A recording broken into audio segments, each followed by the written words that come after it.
Do you know who I am? I'm kind of a big deal.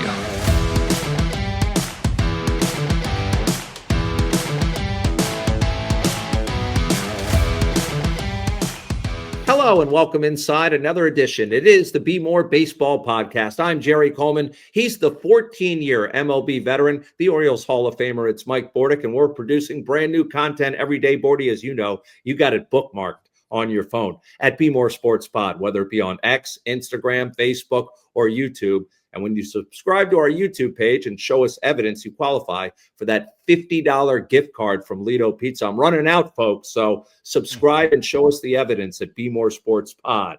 Today, episode 31, Bordy, we're going to be joined by the Orioles Director of Player Development, Anthony Vila. Mike and I will also discuss Kyle Bradish's remarkable turnaround and Eddie Murray's scathing comments in the broadcast booth late last week. Also, automatic balls and strikes coming to a ballpark near you. We'll get to all that, but let's bring in our featured guest. He's sponsored by Pappas Seafood. From crab cakes to seafood classics, they'll deliver straight to your door. 4 locations in the Baltimore area, plus nationwide shipping. Order today at pappascrabcakes.com. That's pappascrabcakes.com. And we welcome in Anthony Vila, who oversees development of the Orioles' entire farm system. Anthony, thanks for taking the time on what's a very special day, because the Player Development Awards were just announced, fresh off the press, and some thoughts on the winners. Of course, outfielder Nate George and right-handed pitcher Trey Gibson taking the top honors. Yeah, right on, Jerry. Mike, thanks for having me on. Exciting day in player development. We're excited to honor Nate and Trey. Should be cool for them and their families to be here at Camden Yards and get some well-deserved recognition. We have seen some stars come through here recently, some studs actually come through the Oriole organization. To be a part of that and to actually, you've only been here a short time, but you have seen some young stars come through this organization. Tell us about that, that feeling, and actually how you've worked yourself through this organization. Yeah, I feel extremely blessed to be a part of this organization. In fact, so many of us that are in player development are just pretty awestruck at the talent and the caliber of kid that we've gotten to work with in the minor leagues. You know, it's been amazing to see Mike and the rest of the front office build out a system that, you know, follows along the lines of scout well, draft well, develop well. And it's been really cool to see each department play their part. And again, we've been very fortunate with just bringing in great kids into the organization. Yeah, you're the same age around a lot of these guys that are playing. I was looking at your bio. It made me feel very old, as I have a big birthday coming up this week. When the park opened, I mean, you were just being born, and I was covering the Orioles. But is it an advantage maybe because of being at the same age as some of these players that you can talk to them on a different level than maybe, I don't know, someone my age who's old? Pros and cons, we'll say. I guess in a way, maybe the relatability is a little more similar, just in that I guess I'm not too far removed from playing in the minor leagues. You know, the couple of seasons that I had was 2016 to 2018. And, you know, that's right as this wave of technology entering player development began to surge. And, you know, as these guys get into the player development landscape now, you know, pro ball has possibly a lot more to offer than college or high school, just with some additional resources. We want to make sure that these kids are taking advantage of all the resources available to them. It seems like today in player development, you are creating just unbelievable athletes. How far has it really gone as far as the player development goes? Is that the priority, to create the biggest, strongest, most athletic baseball player? Yeah, it's a physical game now. I mean, the game's always been physical, right? You know, it's professional sports. The elite of the elite climb the ladder, but just with more access to information and a little more conviction and knowing, you know, what is good and what maybe is a little more difficult for you to have that bigger margin of error or success, like bigger, stronger, faster. And there's just like more science put into it now as to how we can achieve that. It's interesting because there's really no direct path to achieve, you know, a position in the front office. People go about it all different ways. I mean, your personal journey was a little bit unique. You started out as a hitting coach in Aberdeen back in 2019, and now you're running the player development department inside the ball club. So talk about the journey. Yeah. Just in the same way that no two players have same path to the big leagues, no coach or front office member or anyone working in baseball has the same journey. I feel very fortunate. The motivation was to get into this to, help hitters out in a way that, I felt like my own hitting career failed me. You just try and do right by the player and, build good relationships with the people around you, and you never know where it can take you. Where exactly is the hitting philosophy now? And did the Orioles have, a pretty standard philosophy, or is it fluid and adjustable to each player? It seems like a old school, new school kind of controversy where people are talking about how to get the bat head to the baseball correctly. What are your thoughts on hitting? Yeah, so I would say fluid to the player, right? There's a lot of different ways in which, a player can be productive offensively. But if we had to give just like a general frontline philosophy or the questions to ask, are you swinging at good pitches? When you're swinging at those pitches, are you making contact? And when you're making contact, is it damage? Is it helping the scoreboard? And so, we have these tools to break out what a player's profile looks like. How is their strike zone discipline? How is their batted ball quality? And then from there, we can really dive into specific training regimens in order to help improve their offensive profile. Is there a position out there that you find the hardest to develop? I mean, I would guess, again, it's just a guess, that it would be pitching, but maybe you have another position to identify. I think they all each provide their own challenges. Obviously in the landscape right now with pitchers, they're throwing so hard. They're able to make the ball move like crazy. They're doing just incredible stuff. There's so much access to information now that, they're really like pushing the limits of human achievement. Like what these guys are being asked to do is crazy. And then that makes it more challenging for the hitters. They are having to adapt and respond to these advances in pitching. And I think that's the fun of it. You're seeing this game turn into the chess match where pitchers start to learn how to throw fastballs with a little different profile. Okay, hitters have to train to adapt to that. We saw like the rise of the sweepy slider a couple years ago. Hitters have to train to adapt to that. Now we're seeing more like changeups and splitters. And it's just this constant evolution where, one side progresses, the other side needs to adapt. The other side then progresses again. Other side needs to adapt.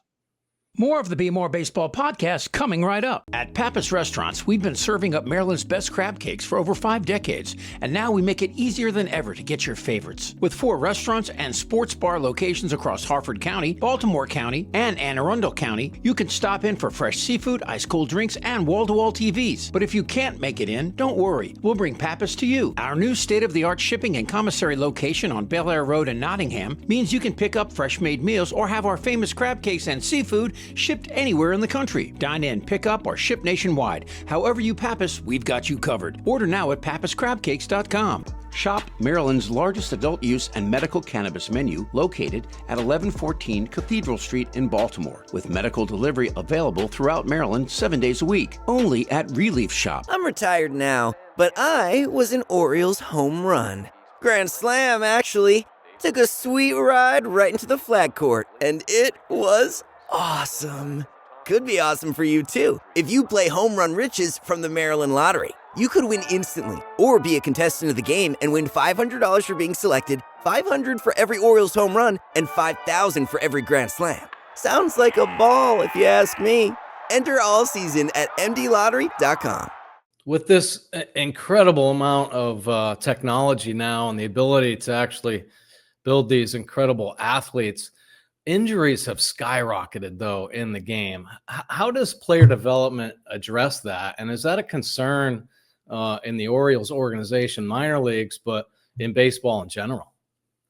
Yeah, I think it's a concern across the board, right? Like we never want players to, have their career take a hit due to injury.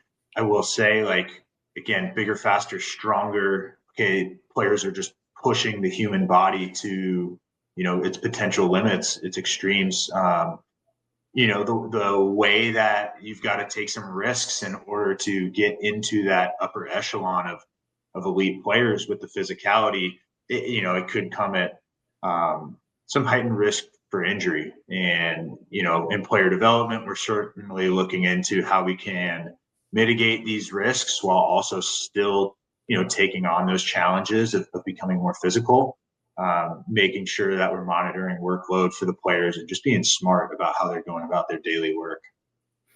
What type of advantage is it for you, Anthony, in knowing some of these guys going back to when they entered professional baseball? I mean, you've seen the rise of Samuel Basallo, his ascent. Has it been more rapid than anticipated since you first laid eyes on him? Well, I will say when we first laid eyes on him, he was pretty incredible talent. And you saw it right away, like, whoa, this kid's got a chance to be really good and move very fast. No, it means the world to me and so many other coaches in the minor leagues that have close relationships with these players. And we're just so proud of seeing them climb the ladder and get into the big leagues and check off one box of, a dream achieved. And we certainly hope for many more of their dreams and aspirations achieved. And it's just so cool getting to watch them on TV each night. If I can, Mike, who else is on that list that goes back to a guy that you've seen since they entered professional baseball? Is it Basallo only, or I imagine there's others out there? Yeah, quite a few. Let's see. The 2019 draft class was, a pretty dang good one for the Orioles. My first year was entering in 2020. So, didn't quite see those players in their, say, rookie year in the minor leagues, but saw them shortly after. But then, like the 2020 class, you've got Kjerstad, Westberg, Kobe Mayo that, are all major leaguers. The 21 class with Colton Cowser, and I know Connor Norby's been traded away since, but, pretty cool to see him still in the big leagues. See Billy Cook was in that class. He's made a major league debut with the Pirates. The 2022 class now with Jackson Holliday and Dylan Beavers. There's probably some names that I'm missing. It's been really, really cool to see, again, this model of scout well, draft well, develop well, actualize and allow these kids a chance to go achieve their dreams. Yeah, it has been fun as a fan to see the young players come through the system and actually have success at the major league level. I got a question. Have you recovered, and be honest about this, from the trade deadline? Because there was such a massive influx of new players, minor league players into the organization, and you had to get rid of players too to restock the teams. I mean, how did that actually go, man? My head's spinning just thinking about it. Yeah, July was a busy month, certainly much busier for those more immediately involved with the draft and the trade deadline. But yeah, between I think like 24 players acquired via draft and UDFA signings, and then another like 15 minor leaguers during the deadline, we brought in like 39 new players. Wow. Almost a quarter of your minor league organization. So yeah, I was a little busy figuring out, okay, where do these players go? Where do they slot in?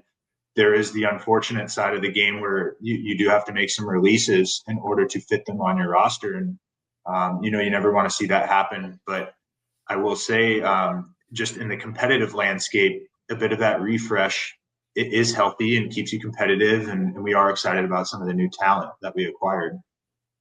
Anthony, when it comes to looking at a player, draftability and all that, what are some of the characteristics you look at from that player, and how much do you look at who is represented, or who is representing, I should say, that player, their agent? Does that factor into the equation?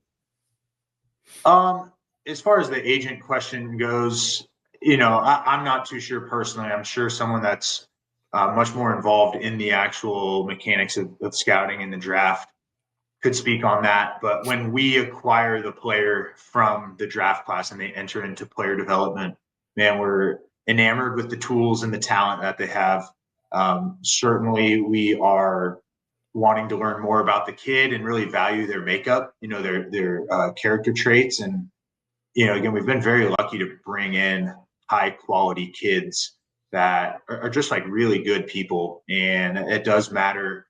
It allows them to struggle and learn and take on these new challenges and come out better on the other side versus kind of folding at the first sign of struggle. because that is a guarantee. You're going to struggle in professional baseball at some point. No doubt about it. How much of an influence do you have on the Dominican Academy and our international game? Yeah, a lot of influence as well. I try and travel to the Dominican Republic about once a month, maybe every 6 weeks. I love going down there. It's baseball in its most innocent stage. Really, really cool to see 16, 17, 18-year-old kids get their first shot at pro ball. They just pour all of their efforts into trying to get to the United States and continuing to climb the ladder. Our new academy is a huge, huge upgrade as far as where the Orioles, stand in the international market now. Mike and Kobe Perez and others have done a great job of kind of resurging the international pipeline. And you see it now. It's like almost half of our top 30 prospects are coming from the academy. I love getting down there. It's amazing to get to work with those players and coaches, and the energy they bring is really contagious. Yeah, you're right. It's had an amazing impact. Can you paint a picture for those that haven't been to the academy of what it looks like when you enter there and what players expect when they enter the facility? Yeah, you drive through the gates, you see a couple big buildings. One of those is a dorm where our players and even some of our staff will live on site. Another building is offices, cafeteria, locker rooms. And then from there, you can walk out towards the 3 fields, 3 kind of gorgeous fields tucked away and in the trees there. And then we've got a nice new weight room and cage set up as well. So everything you need is on the grounds. The kids will live at the academy. It's baseball, but it's also schooling, learning English, even just like, personal life skills. Our education department continues to grow and do an amazing job. It was actually a really cool moment when Basayo hit the walk-off homer against the Dodgers, and he did his post-game interviews in English. And it's just like, man, like we can all think back to 2021, seeing this young kid at the academy struggling to learn English. And man, he's worked so hard at more than just baseball to become a really great young man. Yeah, I'm glad you mentioned that. I was so impressed by that. Mike, sorry, I got one more quick question regarding the DR. How many other clubs are down there? I mean, I don't know if you know the exact amount, but is it like, you go a couple of miles and the Yankees are like, I don't know, down in Florida where the Yankees are right down the road and the Pirates and all that. Is it kind of like that, the DR with all these clubs? Yeah, it is. It's actually really cool. So all 30 teams have their own academy.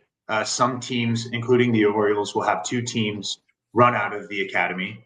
And then most of the academies are actually like pretty close in proximity. And so, everyone's playing everyone in these leagues, and, you're following up on how teams are doing and players and who's going stateside, who's climbing the ranks. Like, it's actually really fun to keep tabs on. And you go down there and get a chance to see everyone's young prospects.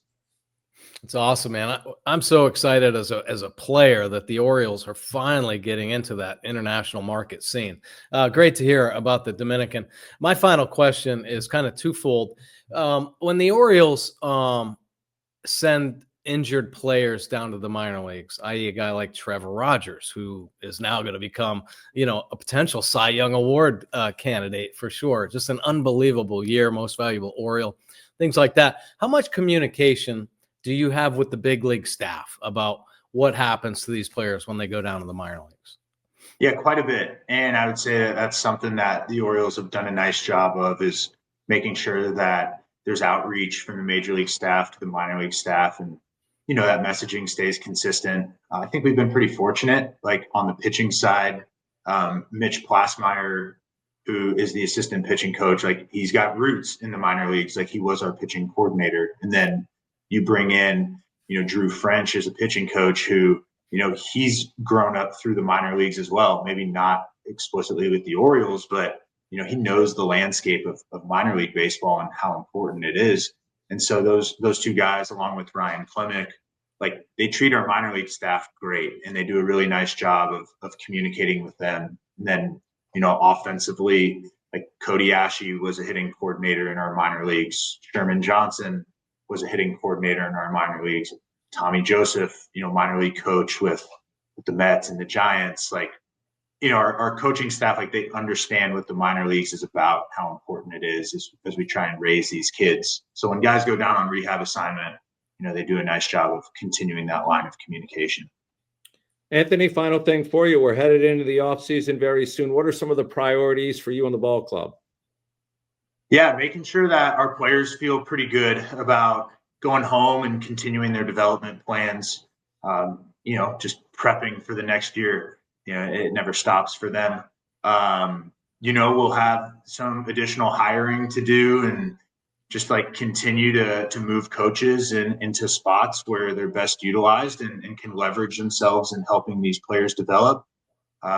Continuing to reevaluate systems. I think every year provides you an opportunity to see what you did well and where you need to make some improvements. And so, we'll have some hard conversation amongst the group and figure out what we need to refine. And that's the fun of it, start planning for spring training in October. So right around the corner. Hey, man. Yeah, really appreciate you taking the time. I know it's a busy part of your season right now, so thanks for carving out a few minutes to join us here. Thank you. Right on. Yeah, thank you guys for having me on. Have a great offseason. That was great. More of the Bmore Baseball Podcast coming right up.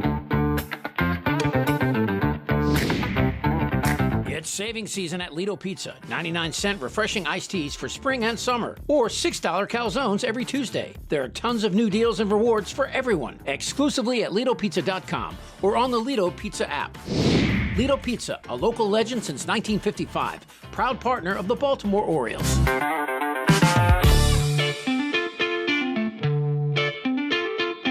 They say it all comes back to your roots, right? At Grassroots, high-quality cannabis is in their nature. From soil to soul, their passion for cannabis and community inspires everything they do. Try your favorite strains from their cultivar library of top-shelf flower, pre-rolls, and concentrates. Whether you're cheering from the stands or chanting for the O's at home, their crafted flower helps you curate the perfect game day.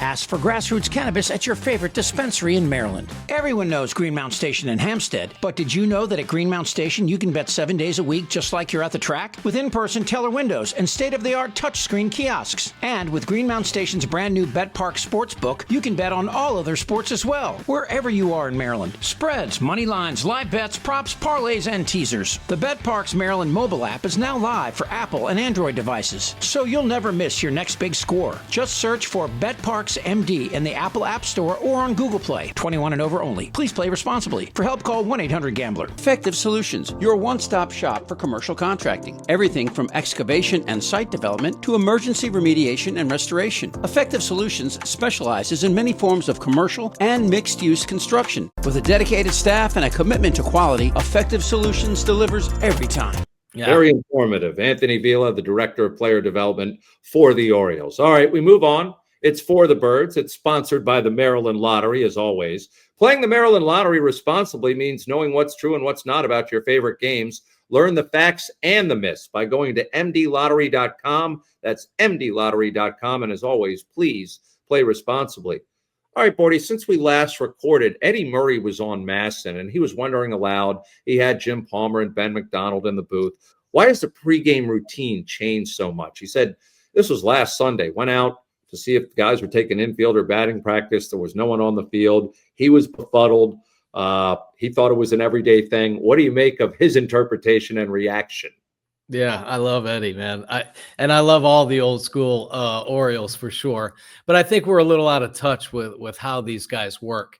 The farm director or the director of player development just touched on it as far as making these athletes just incredible. They have so many resources now, and a lot of it is done in a controlled environment indoors to get them more explosive.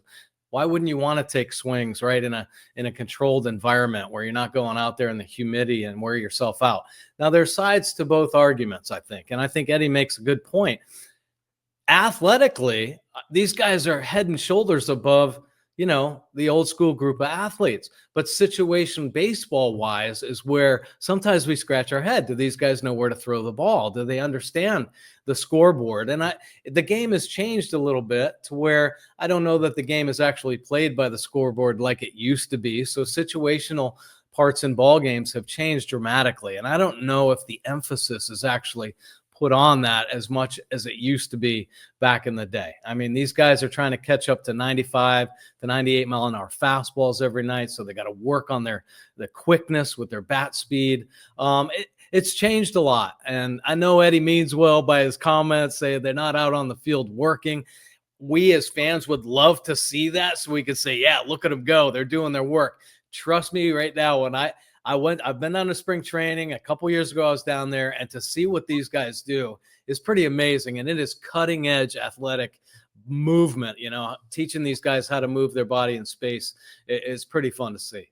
Okay, but as a defensive star in your own right, what about not taking infield on a regular basis? I mean, I got it with the hitting and going indoors, but what about not taking ground balls or going through routine plays? Right. Well, I know a lot of times they do their individual work early, and they may even do work in the batting cage, just as far as isolated glove work like that. I personally had to take a ground ball on the dirt. I had to have my spikes on. I had to make the throw to first base. That was just me. Nowadays, guys have different preferences. I mean, it blew me away when I heard Gunnar Henderson didn't even hit off the tee. So that's kind of a new age type thing. He just does his front toss, this and that. So there are different changes. Whatever kind of makes a guy or helps a guy feel comfortable and confident is the ultimate task, I think, of a coach and an individual player. All right, good enough. I also wanted to address Kyle Bradish, who's done a superb job since recovering from Tommy John surgery, a 2.25 ERA as we record this, over 5 starts. How much has he exceeded your expectations coming back from this major injury, and how much can he be counted on next year? Yeah, he's exceeded expectations, then some. I mean, really done an incredible job. To be honest with you, I think every player that comes off Tommy John, every fan, every organization is holding their breath, hoping that they hold up. It didn't hold up with John Means. It didn't hold up with Batista. He put too much stress on his shoulder. Bradish is a different beast. Let's hope he can stay healthy because his stuff is filthy electric. I mean, his last outing was as good as we've seen, but he's had a couple great ones already in a short span. So, this just lends to the 2026 optimism of Bradish in the rotation for 30-plus starts, Kramer for 30-plus starts, Rogers for 30-plus starts, and 2 guys that are from other organizations that are 1 or 2 guys that will help this rotation stay consistent all season long. And then, of course, build a little depth. But Bradish is a key piece, a legit number 1, and it's exciting to watch him throw the baseball. Indeed. I mean, he was 4th in the Cy Young balloting back in 2023. Yeah. He looks even better than he was that year after the surgery. Well, I agree. And, there's some argument to be made. Now, the Tommy John can go one of 2 ways, right? Some guys come back looking super good, and some guys it's a struggle. I think of DeGrom, man. When DeGrom came back from his 2nd and 3rd Tommy John surgery, he was filthy. Just like, oh my gosh. Well, they tightened it up. They did something because he looks better than before. Bradish is in that stage right now where he actually does. And maybe we just forgot how good he actually was. Yeah, well, keep it up, Kyle. It's great to see. On to Baltimore and beyond, which is always brought to us by our friends at Relief Shop, Baltimore's best adult use and medical cannabis dispensary with 700-plus unique menu items and home delivery, always available for medical patients, courtesy of Relief Shop. They're right there on Cathedral Street, right in the heart of Charm City. All right, Bordy, the robots are coming. The robots are coming to MLB. They're adding the automatic ball and strike challenge system for 2026, meaning that this is going to be a compromise between the robot umps and the humans. This was always, to me, a foregone conclusion once Commissioner Rob Manfred started hinting at it not too long ago. Yeah, and they've been experimenting with it for a while. And, I think they've gotten to the point where they've dang near perfected it. I don't think you're going to get as much argument out of players now. I think it's another intriguing situational type aspect of the game when managers decide how they're going to relay their messages to the catcher and pitcher, because it's only 3 guys that can make the replay call, right? The catcher, pitcher, and the hitter. And you only get 2 in a game. So 2 appeals. Yeah, you better be ready and understand the scoreboard a little bit better and know when is the right time, because games can be won and lost in the 1st or 2nd inning. More importantly, in the 5th or 6th, when those calls really matter. All right, two ramifications of this I wanted to ask you about: the humiliation situation for the umpires going forward now when they get overruled by a computer or a robot or whatever that's much more accurate than their human eye. Yeah, no doubt about it. I mean, that's why I think you got to be careful here. I believe the umpires, hold that integrity of the game close to their heart. I think they love it. They don't want to make mistakes, but they also want the game to be as right as it possibly can. So I love the fact that they've involved them in this process, and I think they can work hand in hand and make this kind of seamless. I think that one of the arguments is that, oh, here we go, it's going to take more time to check a replay on a pitch. I think they're really going to knock that down and make it pretty quick. And I agree, getting it right is of utmost importance. But again, I mean, I just think there's going to be some embarrassing situations for umpires that have been ridiculed over the years. We had an umpire the other day. They tracked it. He missed 28 calls in one game. So, I mean, they're going to be exposed. No, absolutely. And they should be held accountable to some degree. I know they've talked about it for years. Hold these guys accountable, but year after year, the same terrible crews are back out there making the same terrible calls. You're mild-mannered. How many times were you ejected from Major League games in your 14-year career? I think 3. Yeah, Okay. I think just 3. Not a lot. One of them. Same umpire more than one occasion? No, different umpire every time. One time I did argue balls and strikes, got thrown out right in the batter's box. Did you say the magic word, or you just argued? I balls? did. I think I said something about him. That began with an F. That wasn't good. But one of my favorites was turning a double play, and when I turned the double play, I said safe that I pulled my foot at second base, and I questioned whether or not this was Little League. I said, come on now. And he threw me out of the game right in the middle of the infield. Wow. I can't imagine why he would be upset by that. How thin-skinned are these umpires? My goodness. Right. All right. That's a great tale. Speaking of great tales, we'll always get one from the doc. Let's bring in the doc. It's our What's Up Doc segment. Dr. Michael Jacobs, 30-year veteran working with the Orioles. And Doc, welcome aboard again this week. We're going to go outside the organization because I wanted to ask you what's going on in Philly with their star pitcher, Zach Wheeler, who's been shut down for the year. Could you explain to us what the symptoms are that can be found from a blood clot in an arm, such as Zach Wheeler's, and perhaps how you treat? You'll have to, I may mispronounce this like the president mispronounced the generic name for Tylenol. Thoracic, is that right? Thoracic outlet syndrome? That is correct. Okay. Rhymes with thoracic. It's just not a park. Very good. By the way, I loved your conversation on balls and strikes. In the NFL, it hasn't been an issue when they overturn calls. And if you get 30 in a game, that's a whole nother level. So it is what it is. This thoracic outlet syndrome has become very popular in sports, particularly baseball, because the diagnostic tools have gotten a lot better. And it can be quite dangerous, and there's different forms of it. Basically, the anatomy is simple in that blood vessels and nerves come out and come across your collarbone or your clavicle and your first rib. And depending on how you're built and how muscular you are, it goes through various tunnels or conduits. And there's 2 types of thoracic outlet syndrome. The overwhelmingly most common type is called neurogenic. And I'm going to have Mike spell that at the end of this. And neurogenic thoracic outlet syndrome, the nerves to your brachial plexus get compressed a little bit, either when you swing hard or if you're supramuscular and your anatomy's right, or in the case of pitchers who are, as I've said several times in the past, by and large, very loose jointed, so that they stretch their muscles and nerves more than non-loose jointed people.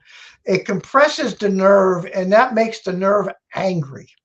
And when the nerve gets angry, number one, it doesn't conduct its electrical impulses as fast as it should. So sometimes you get weakness in the hand. And if you have any kind of pitching coach here, they'll tell you that it's underappreciated how much hand strength is critical to how pitchers release ball when they extend at the end of their motion. If you ever shook hands with Jim Palmer, he's got these incredible meat hooks, and it's amazing how big and strong his hands are.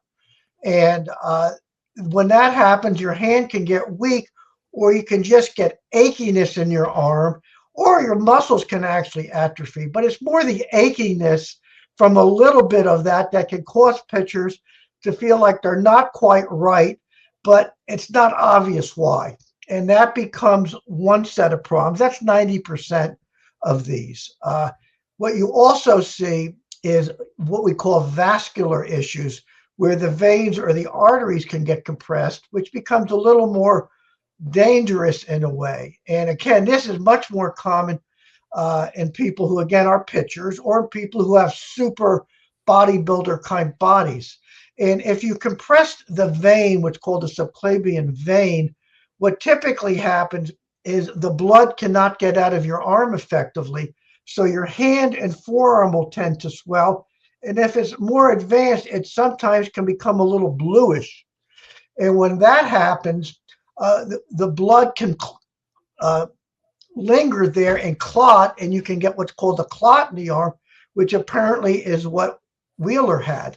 And is that a life-threatening situation, Doc? The vein is potentially harmful because the pieces of the clot can break off and travel through your body and cause obstructions elsewhere in your body. And that can be quite dangerous. And you probably know somebody who's had phlebitis of the leg from swelling of the leg, and those clots can break off. And those patients are immediately put on high test blood thinners. In addition, there are some basically vascular dranos you can leak into the vein, and they are so potent they can sometimes cause excessive bleeding, but sometimes these vascular enzymes can lyse the clot, which I believe is what the paper said they did with Wheeler. But sometimes if that doesn't work, surgical procedures are necessary. Even less likely, the artery can get clotted off. And if a branch of the artery is clotted off, then you don't have enough oxygen going to the hand, and your extremities or your fingers can become cold or numb. And that can be a somewhat emergent situation. Now, we've had two pitchers I've dealt with through the years who were very loose jointed, and they had arterial blockages of relatively small vessels that came out of their shoulder. So in those cases, the vascular surgeons, not just orthopedic surgeons, literally removed those vessels. But that's when a feeder vessel gets clotted off. But if your whole arterial or major blood vessel to the hand gets clotted off, that is an emergency. And again, you can thread catheters in there and either drip in the liquid Drano or the enzyme, or sometimes you can literally put in a device that gets behind the clot, believe it or not, and pulls it out. But obviously, these can be systemically threatening injuries, which is why it was clear to me that Wheeler was done for the year, because he was going to have to be on some form of blood thinners that were going to exceed the lengths of the season. And obviously, if you're on some aggressive blood thinner, you can't play Major League Baseball in case the ball hits you in the face, like happened yesterday, I think, to Fry, and you could have a major brain bleed that could be fatal, frankly. Yeah. A very thorough explanation from Dr. Michael Jacobs on the status of Zach Wheeler, who won't pitch again this year for the Phillies, and a big loss for them. Thanks, Doc. Let me just indent. One of the treatments is to remove the offending bone if it occurs, which is why you get a lot of first rib resections, which is what I think they did to Wheeler, according to the paper. And if the problem is bony, you can take out the rib. If it's muscular, you sometimes can cut one of the extra muscles. That's really not essential to your performance. And I'm glad you pointed that out, because I never want an offensive bone in my body, ever. Thanks, Doc, for that thorough explanation. Always a joy to have you on, and no offense to any bones in anyone's bodies out there. We also want to thank our outstanding, loyal advertisers out there. We appreciate their support every week. At Pappas Restaurants, we've been serving up Maryland's best crab cakes for over 5 decades, and now we make it easier than ever to get your favorites. With 4 restaurants and sports bar locations across Harford County, Baltimore County, and Anne Arundel County, you can stop in for fresh seafood, ice-cold drinks, and wall-to-wall TVs. But if you can't make it in, don't worry. We'll bring Pappas to you. Our new state-of-the-art shipping and commissary location on Bel Air Road in Nottingham means you can pick up fresh-made meals or have our famous crab cakes and seafood shipped anywhere in the country. Dine in, pick up, or ship nationwide. However you Pappas, we've got you covered. Order now at pappascrabcakes.com. They say it all comes back to your roots, right? At Grassroots, high-quality cannabis is in their nature. From soil to soul, their passion for cannabis and community inspires everything they do. Try your favorite strains from their cultivar library of top-shelf flower, pre-rolls, and concentrates. Whether you're cheering from the stands or chanting for the O's at home, their crafted flower helps you curate the perfect game day. Ask for Grassroots Cannabis at your favorite dispensary in Maryland. I'm retired now, but I was an Orioles home run. Grand slam, actually. Took a sweet ride right into the flag court, and it was awesome. Could be awesome for you, too. If you play Home Run Riches from the Maryland Lottery, you could win instantly, or be a contestant of the game and win $500 for being selected, $500 for every Orioles home run, and $5,000 for every grand slam. Sounds like a ball, if you ask me. Enter all season at mdlottery.com. It's saving season at Lido Pizza. 99-cent refreshing iced teas for spring and summer, or $6 calzones every Tuesday. There are tons of new deals and rewards for everyone, exclusively at LidoPizza.com or on the Lido Pizza app. Lido Pizza, a local legend since 1955, proud partner of the Baltimore Orioles.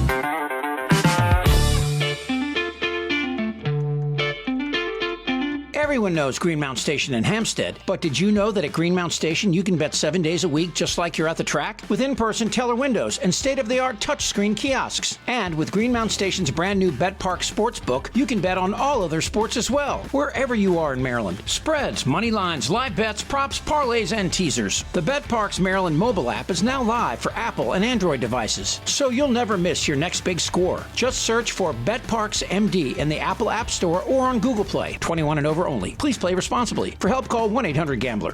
Shop Maryland's largest adult use and medical cannabis menu located at 1114 Cathedral Street in Baltimore, with medical delivery available throughout Maryland 7 days a week. Only at Relief Shop. Effective Solutions, your one-stop shop for commercial contracting. Everything from excavation and site development to emergency remediation and restoration. Effective Solutions specializes in many forms of commercial and mixed-use construction. With a dedicated staff and a commitment to quality, Effective Solutions delivers every time. Until next time, be real, be kind, and make sure to be back next week. We keep rolling. It's the Bmore Baseball Podcast. Do you know who I am? I'm kind of a big deal.